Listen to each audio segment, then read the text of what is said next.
Hello नमस्कार दोस्तों, welcome to my YouTube channel exam Adhyayan. अभी हाल ही में केंद्रीय वित्त मंत्री श्रीमती निर्मला सीतारमण जी ने केंद्रीय बजट पेश किया है, तो बहुत सी सुर्खियों में। तो आइए इसके संबंध में कुछ चीज़ों के बारे में देखते हैं।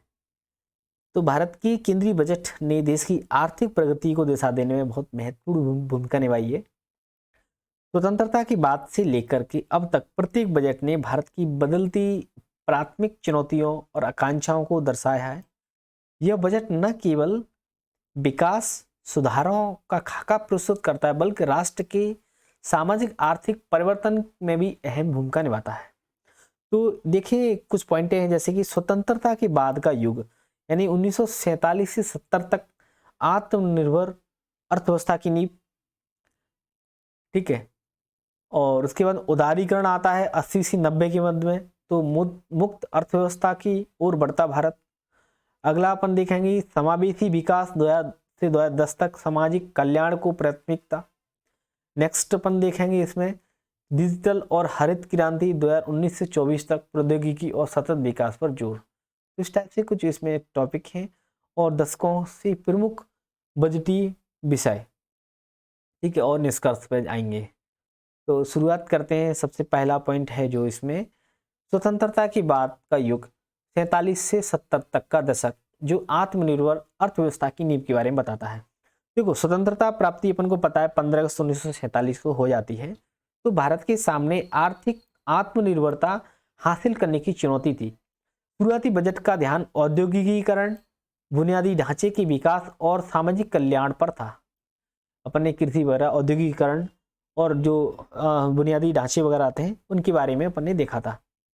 तो पहला बजट 47 में होता है। तो भारत के पहले वित्त मंत्री आर.के. षणमुख शेट्टी होते हैं। तो इसमें 92.74 करोड़ रुपए की रक्षा क्षेत्र के लिए आवंटित की गई, जो विभाजन की बात सुरक्षा चिंताओं को दर्शाता। औद्योगिकीकरण और सार्वजनिक क्षेत्र 1950 से 60 के दशक के बजट में सार्वजनिक क्षेत्र के उपक्रमों और भारतीय जो भारी उद्योग होती हैं उनकी स्थापना पर जोर दिया गया। और इस दौरान 5 वर्षीय योजनाओं के तहत इस्पात, कोयला और विद्युत क्षेत्र को प्राथमिकता दी गई थी। फिर हरित क्रांति का दौर आता है 1960 के दशक में। तो बजट के माध्यम से कृषि हो गई, सिंचाई हो गई, उर्वरकों में निवेश को बढ़ावा दिया गया। इससे भारत खाद्यान्न के मामले में आत्मनिर्भर बना था। इस दौर में राज्य के नेतृत्व वाले विकास और निजी क्षेत्र के संयोजन से मिश्रित अर्थव्यवस्था की नींव रखी गई थी। देखो, पहला वाला था क्या है कि 47 से 70 का दशक था, आत्मनिर्भर अर्थव्यवस्था की नींव के बारे में बात की जाती है। तो इसमें आर्थिक आत्मनिर्भर हासिल करने की चुनौती थी। शुरुआती बजट का ध्यान औद्योगिकीकरण, बुनियादी ढांचे का विकास करना, सामाजिक कल्याण पर ध्यान था। तो इसमें पहला बजट 47 में प्रस्तुत किया गया था आर.के. षणमुख शेट्टी के द्वारा। तो 92.74 करोड़ रुपए की रक्षा क्षेत्र के लिए आवंटित की गई थी, जो विभाजन की चिंताओं को दर्शाता था। और औद्योगिकीकरण और सार्वजनिक क्षेत्र के बारे में बात करें 50 से 60 के दशक में सार्वजनिक क्षेत्र के उपक्रमों और भारी उद्योगों की स्थापना की थी। इसमें अपन ने पंचवर्षीय योजना के माध्यम से इस्पात, कोयला और विद्युत क्षेत्र को प्राथमिकता दी थी। 1960 के दशक में बजट के माध्यम से कृषि होगी, सिंचाई हो गई, उर्वरक हो गए, इनकी निवेश में बढ़ावा दिया था और खाद्यान्न के मामले में अपन आत्मनिर्भर बने थे। तो इस दौर में राज्य के नेतृत्व वाले विकास और निजी क्षेत्र के संयोजन से मिश्रित अर्थव्यवस्था की नींव भी रखी गई थी। अगला आता उदारीकरण का युग 80 से 90 के बीच में। तो मुक्त अर्थव्यवस्था की ओर बढ़ता गया भारत। 80 से 90 के दशक में भारत ने नियंत्रित अर्थव्यवस्था से एक खुली और बाजार आधारित अर्थव्यवस्था की ओर परिवर्तन किया था। इनके अनुभव आर्थिक संकट के बारे में जैसे कि सब अच्छे से भली भांति परिचित हैं कि भारत को गंभीर भुगतान संतुलन संकट का सामना करना पड़ रहा था, जो बैलेंस ऑफ पेमेंट क्राइसिस आया था, जिससे विदेशी मुद्रा भंडार खतरनाक स्तर पर गिर गया था। तो ऐतिहासिक 91 का बजट आता है, जिसमें वित्त मंत्री डॉक्टर मनमोहन सिंह होते हैं, जो हाल ही में इनका निधन हो गया है, ठीक है। और भारत के प्रधानमंत्री भी लगा था दो बार। तो तत्कालीन वित्त मंत्री डॉक्टर मनमोहन सिंह द्वारा प्रस्तुत बजट, इस बजट में ऐतिहासिक आर्थिक सुधारों की शुरुआत हुई थी, जिसमें क्या कहा था, जैसे कि उदारीकरण के बारे में बात करें तो सरकार के नियंत्रण को कम करना और विदेशी निवेश को बढ़ावा था इसमें उदारीकरण में। व्यापार सुधार में जो ट्रेड रिफॉर्म से आयात शुल्क में कटौती की गई थी और निर्यात को प्रोत्साहन दिया था। प्राइवेटाइजेशन के बारे में, निजीकरण के, निजी क्षेत्रों की भागीदारी को बढ़ावा देना और सार्वजनिक क्षेत्र के उपक्रमों की निर्भरता को कम करना। तो इन सुधारों ने भारत को संकट से उबारने के साथ साथ तेज आर्थिक वृद्धि का मार्ग भी प्रशस्त किया था। अगला आता है समावेशी विकास। 2000 से 2010 तक सामाजिक कल्याण को प्राथमिकता। 2000 के दशक में बजट ने ग्रामीण विकास, शिक्षा, स्वास्थ्य और सामाजिक कल्याण पर ध्यान केंद्रित किया था, जिसमें एक बात करें मनरेगा के बारे में। महात्मा गांधी राष्ट्रीय ग्रामीण रोजगार गारंटी अधिनियम, यह योजना ग्रामीण परिवारों को 100 दिन का गारंटीकृत रोजगार प्रदान करने के लिए शुरू की गई थी, जिससे गरीबी और बेरोजगारी को कम किया गया था। शिक्षा और स्वास्थ्य के बारे में बात करें, सर्व शिक्षा अभियान जो SSA होता है और राष्ट्रीय ग्रामीण स्वास्थ्य मिशन है ना, जैसे कार्यक्रमों के बजट के माध्यम से इसको समर्थन मिला। बुनियादी ढांचे का विकास, सड़क हो गए, बंदरगाह हो गए, दूरसंचार में निवेश को प्राथमिकता दी गई ताकि देश की आर्थिक विकास दर को गति दी जा सके। इस दशक में सरकार ने यह सुनिश्चित किया कि आर्थिक विकास के लाभ समाज के सभी वर्गों तक पहुंचे, विशेष रूप से ग्रामीण और वंचित समुदायों तक।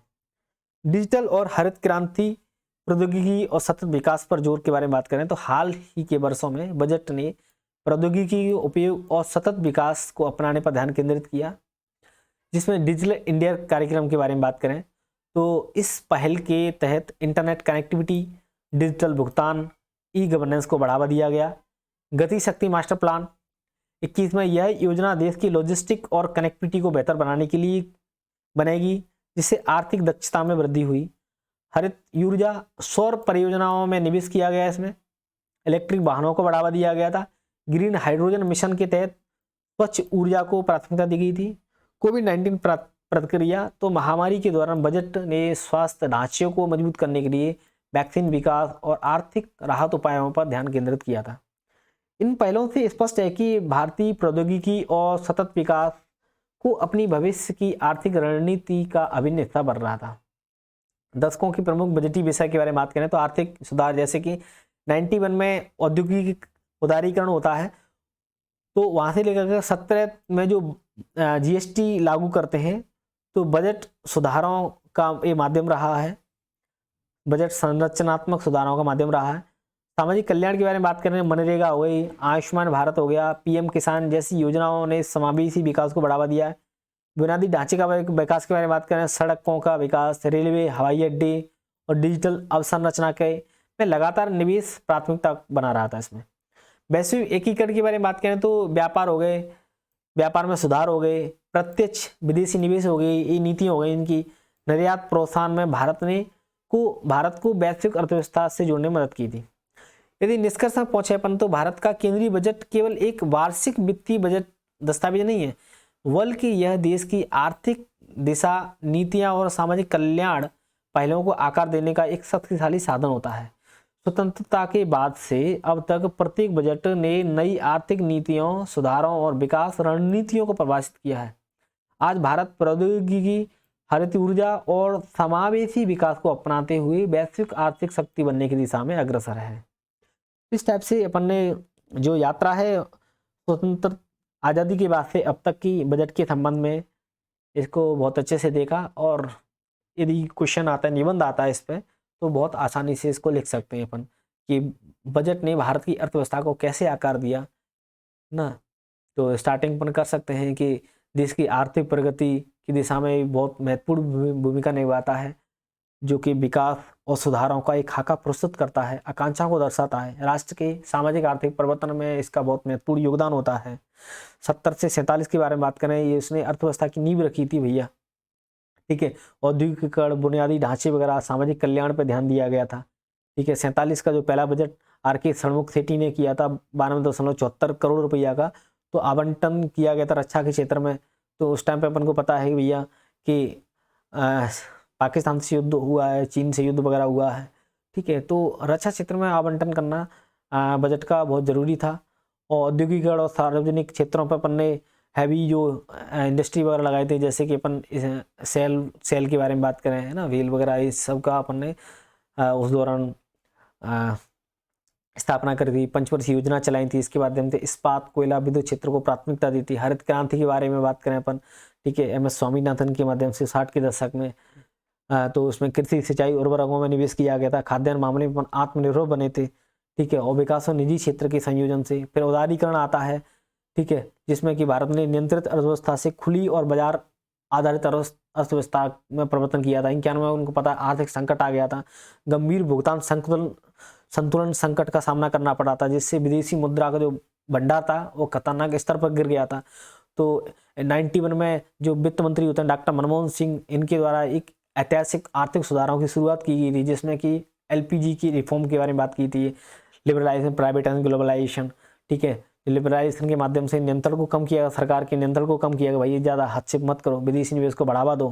प्राइवेटाइजेशन, जो निजी क्षेत्र में भागीदारी को बढ़ावा दिया गया था, जो ट्रेड वगैरह में ज़्यादा शुल्क वगैरह लगते थे उसमें कटौती की गई थी तक, और निर्यात आयात में इसमें प्रोत्साहन दिया गया था। समावेशी विकास के बारे में बात करें तो अपन मनरेगा योजना आई थी, जिससे 100 दिन की गारंटीकृत रोजगार प्रदान किया गया था और गरीबी बेरोजगारी को कम किया गया। इसमें शिक्षा और स्वास्थ्य के बारे में बात करें, अपन सर्व शिक्षा अभियान चला था, और स्वास्थ्य के संबंध में राष्ट्रीय ग्रामीण स्वास्थ्य मिशन, शहरी स्वास्थ्य मिशन, ये सब योजना चली थी। बुनियादी ढांचे के बारे में, सड़कों के में, बंदरगाह, दूरसंचार में बहुत सारा निवेश किया गया था, ठीक है। तो ये विकास को दरी गति अपने मिलती गई। डिजिटल क्रांति 1924 के जैसे एनडीए की सरकार आती है तो प्रौद्योगिकी के उपयोग और सतत विकास में ध्यान केंद्रित करते हैं, जिन्होंने इंटरनेट कनेक्टिविटी, डिजिटल भुगतान, ई गवर्नेंस को बढ़ावा देते हैं, ठीक है। और गति शक्ति मास्टर प्लान चलता है। सौर हरित ऊर्जा के बारे में बात करें, अपन ने सौर ऊर्जा परियोजनाओं में निवेश करना शुरू किया है, और नहीं तो सौर अलायंस बन गया भैया, है ना, जिसका हेडक्वार्टर इंटरनेशनल लेवल का अपने गुरुग्राम में बना दिया गया है, ठीक है। और इलेक्ट्रिक वाहन को आजकल जो छोटे, चाहे कार ले लो, चाहे स्कूटी ले लो, चाहे स्कूटर ले लो, ठीक है, बड़े बड़े व्हीकल्स ले लो, और ये आजकल जो चलती हैं क्या बोले टमटम वगैरह, तो ये इलेक्ट्रिक वाहन को बढ़ावा दिया गया। ग्रीन हाइड्रोजन एनर्जी के तहत स्वच्छ ऊर्जा की प्राथमिकता। कोविड-19 आया था उसी दौरान, तो महामारी के दौरान स्वास्थ्य ढांचे को मजबूत करना, वैक्सीन का विकास करना, आर्थिक राहत उपायों पर इसमें ध्यान केंद्रित करना, ये सब ये कारण थे। और बजटीय विषय के आर्थिक सुधार की हमने, सामाजिक कल्याण, बुनियादी ढांचे, वैश्विक एकीकरण, ये सब अपन ने देखा था इसके बारे में। तो ये सब चीज़ें बताती हैं कि भारत का केंद्रीय बजट केवल एक वार्षिक वित्तीय दस्तावेज नहीं होता है, यह देश की आर्थिक दिशा, नीति और सामाजिक कल्याण पहलों को आकार देने का शक्तिशाली साधन होता है। स्वतंत्रता के बाद से अब तक प्रत्येक बजट ने नई आर्थिक नीतियों, सुधारों और विकास रणनीतियों को प्रभावित किया है। आज भारत प्रौद्योगिकी, हरित ऊर्जा, अपन देखते हैं इसरो दिन प्रतिदिन, DRDO दिन प्रतिदिन एक नए आयाम रच रहा है, ठीक है, भारत प्रौद्योगिकी में। और भी अन्य क्षेत्रों में हरित ऊर्जा के बारे में बात करें, ठीक है, और समावेशी विकास को अपनाते हुए वैश्विक आर्थिक शक्ति बनने की दिशा में अग्रसर है। तो उम्मीद है कि बहुत अच्छा टॉपिक है और जानकारी आपको हासिल हुई होगी, तो उम्मीद करता हूँ। तो थैंक यू। जय हिंद, जय भारत।